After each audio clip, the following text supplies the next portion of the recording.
اعوذ باللہ من الشیطان الرجیم بسم اللہ الرحمن الرحیم ومن کلام اللہ علیہ السلام فی التظلم والتشکی من قریش۔ نہج البلاغہ کی شرح جاری تھی، خطبہ نمبر 217 ہے کہ یہ خطبہ امام نے اس وقت ارشاد فرمایا جب بعض دوستوں نے رسول خدا صلی اللہ علیہ وسلم کی رحلت کے بعد رسول خدا کی رحلت کے بعد حوادث رونما ہوئے ان کے بارے میں امام علی سے پوچھا، سوال کیا، تو اس خطبے میں امام نے اللہ سے شکایت کر رہے ہیں کہ قریش کے حوالے سے کہ جنہوں نے امام کے حقوق کو پامال کیا۔ شکایت یہ نہیں جو ہمارے ہاں ایک شکایت کی جاتی ہے، جو مایوس انسان ہوتا ہے۔ شکایت نہیں، خدا کی مدد لینا، خدا کا سہارا لینا، خدا کی پناہ لینا، ٹھیک۔ بس جنہوں نے امام کے حقوق کو پامال کیا ان کی شکایت کی، خدا سے مدد لی، اور متفق ہوئے وہ لوگ کہ امر خلافت کو غصب کیا جائے تو ان کی شکایت کی، اور غدیر کے حوالے سے چشم پوشی جنہوں نے کی ان کے حوالے سے شکایت کی۔ بس اس خطبے میں امام علت بیان کر رہے ہیں کہ کیوں انہوں نے قیام نہیں کیا۔ امام بتا رہے ہیں کہ اول تو اعوان اور انصار نہیں تھے تاکہ قیام کیا جائے، بس تلوار مجھ سے لی گئی۔ اعوان اور انصار نہیں تھے، بس تلوار امام سے لی گئی، موجود ہی نہیں تھے اعوان اور انصار۔ بعض دنیا کی لالچ میں پڑ گئے اور غدیر کو بھول گئے۔ بعض کو سیاسی فوائد حاصل ہوئے، سیاسی لحاظ سے کچھ فوائد حاصل کیے، بس بہت ساری وجوہات تھی جس کی وجہ سے غدیر وہ بہت سارے لوگ بھول گئے۔ خواہشات نفسانی کی بعض پیروی کر رہے تھے، بعض کو کوئی مقام چاہیے تھا، منصب چاہیے تھا، بعض کو کوئی مال چاہیے تھا، بعض کی سیاسی وجوہات تھیں، تو ایسی وجوہات تھی جس وجہ سے غدیر کو لوگ بھول گئے، ٹھیک۔ اور دوسرا، اہل بیت علیہ السلام خطرے میں تھے۔ امام اگر قیام کرتے، اہل بیت علیہ السلام امام کی ذمہ داری ہے، جیسے امام حسن ہے، امام حسین ہے، اہل بیت میں سے اہم لوگ تھے یہ۔ اگر یہ نہ رہتے تو امامت کا سلسلہ باقی نہ رہتا۔ امام کی ذمہ داری ہے کہ بعد والے امام کی حفاظت کریں، بس یہ چیزیں ہیں۔ امام فرماتے ہیں اللہم انی استعدیک علی قریش ومن اعانہم فانہم قد قطعوا رحمی واکفؤوا عنائی واجمعوا علی منازعتی حقا کنت اولا بہ من غیری، کہ اے خدا، میں قریش اور قریش کی مدد کرنے والوں کے خلاف شکایت کرتا ہوں کہ انہوں نے امر خلافت کو اصلی راستے سے ہٹا دیا، اصلی راستے سے ہٹا دیا۔ یقیناً انہوں نے رشتہ داری کو منقطع کر دیا۔ اب رشتہ داری سے مراد ظاہری بھی ہے کہ قریش سے ہیں، بنو ہاشم قریش کا قبیلہ ہے۔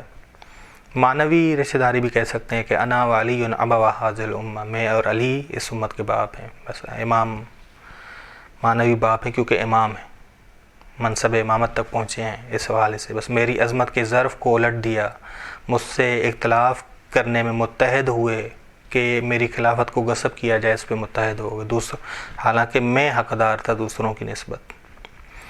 بس استعدی کا یعنی تجھ سے میں مدد طلب کرتا ہوں، تجھ سے میں شکایت کرتا ہوں۔ ایک فو عنائی یعنی میرے ظرف عظمت کو الٹ دیا، یہاں جو پیمانہ رسول خدا نے خلیفے کا دیا تھا غدیر میں، اسے انہوں نے بدل دیا۔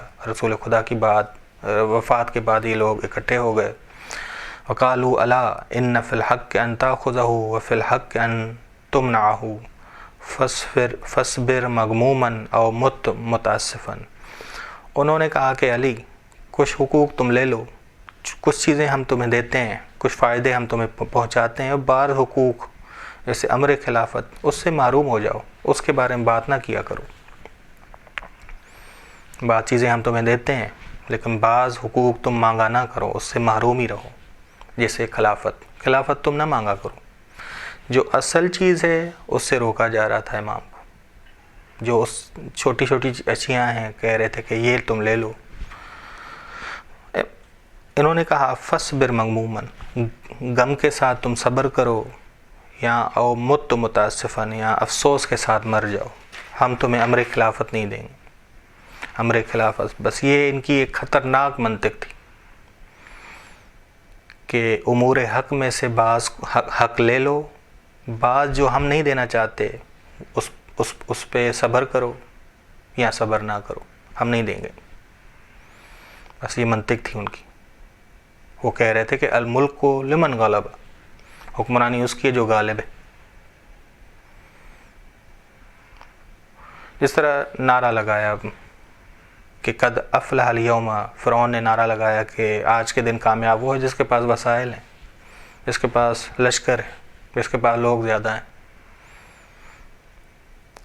فنظرت فاذا لیس لی رافد ولا ذاب، بس اس وقت میں نے معاشرے کی جانب نگاہ کی، نہ کوئی میرا مددگار تھا، نہ کوئی میرا پشت پناہ تھا، پشت پناہی کرنے والا تھا، میری راہ میں قربان ہونے والا کوئی نہیں تھا سوائے میرے اہل بیت کے۔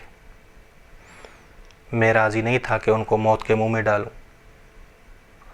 امام نے دیکھا کہ حکومت عدل اسلامی کے قیام کے لیے شرائط موجود نہیں ہیں۔ زمین اور زمان کے اعتبار سے دیکھا امام نے، اور امام نے حلم کا مظاہرہ کیا، 25 سال صبر کیا، 25 سال حلیم بنے امام۔ سخت ترین حالات تھے امام کے، کہ سخت ترین حالات کی طرف اشارہ کر رہے ہیں۔ کیا کہہ رہے ہیں؟ اس امام نے کہا کہ میں نے بخل کیا کہ اہل بیت کو منہ میں ڈالوں، اہل بیت کو موت کے منہ میں ڈالوں، اگرچہ میرے گلے میں ہڈی تھی، منہ کے پانی سے اسے میں نے نیچے کیا۔ یعنی حالات بڑے سخت تھے، سخت صبر کیا میں نے، بہت حالات سخت تھے، غدیر کو اسیر کیا جا رہا تھا، اس سے بڑی مشکل کوئی نہیں تھی، اس سے بڑا تلخ حالت حادثہ کوئی نہیں تھا۔ میں نے تلخ حالات میں صبر کیا، بس آوان اور انصار نہیں تھے، آوان اور انصار نہیں تھے، بس تلوار چھینی گئی، تلوار لی گئی مجھ سے۔ اہل بیت علیہ السلام کو موت کے منہ میں نہیں ڈالا، کیونکہ ان سے آگے امامت کا سلسلہ چلنا ہے۔ بس شریوں کے زخموں سے زیادہ حالات تلخ تھے، زیادہ حالات تلخ تھے۔ یعنی جتنے زخم شریوں سے آتے ہیں اتنے زخم وہ بھر جاتے ہیں، لیکن یہ ایسا زخم تھا جو بھرنے کے قابل نہیں تھا کہ 25 سال لوگ انقلاب محمدی سے جدا ہو جائیں۔ 25 سال انقلاب محمدی سے لوگ جدا ہو جائیں گے تو یہ نسل جب چلی جائے گی تو علی کو کیسے پہچانیں گے کہ علی ہے کون؟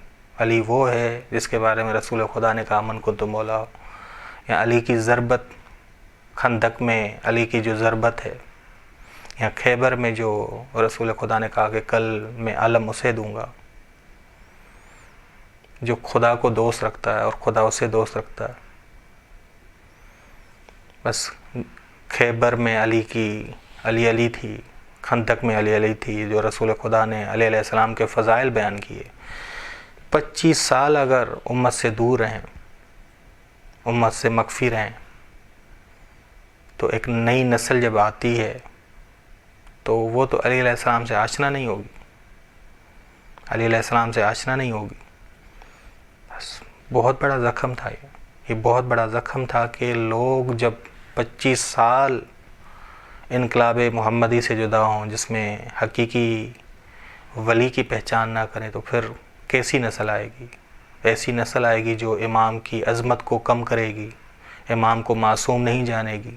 ٹھیک، بس امام شب ہجرت ڈرے نہیں، بغیر اسلحے کے رسول کے بسترے پہ سوئے۔ بس امام نے اسلام کی حفاظت کے لیے صبر کیا، خوف نہیں کھایا امام نے، ڈرے نہیں امام۔ یہ شجاعت ہے کہ زمین اور زمان کے اعتبار سے انسان قدم اٹھائے۔ بس خوف کی اقسام ہے، ایک خوف نفسانی ہے جو شجاعت کی ضد ہے، اور ایک خوف عقلی ہے کہ عین شجاعت ہے، عین شجاعت ہے کہ اہل بیت علیہ السلام کی حفاظت اسلام کی حفاظت ہے، اسلام کی حفاظت ہے۔ بس اس اہل بیت علیہ السلام کی حفاظت کے لیے امام نے صبر کیا، امام کو خوف تھا، بس یہ جو امام نے کہا ہے کہ مجھے خوف تھا کہ وہ موت کے منہ میں جائیں، بس یہ خوف اپنے حوالے سے نہیں تھا، اپنی جان کے حوالے سے نہیں تھا، بلکہ خوف تھا کہ اہل بیت علیہ السلام کو نقصان نہ ہو، آئندہ امام کی حفاظت کرنا لازمی ہے۔ صلی اللہ علی محمد اہل بیتہ الطیبین الطاہرین۔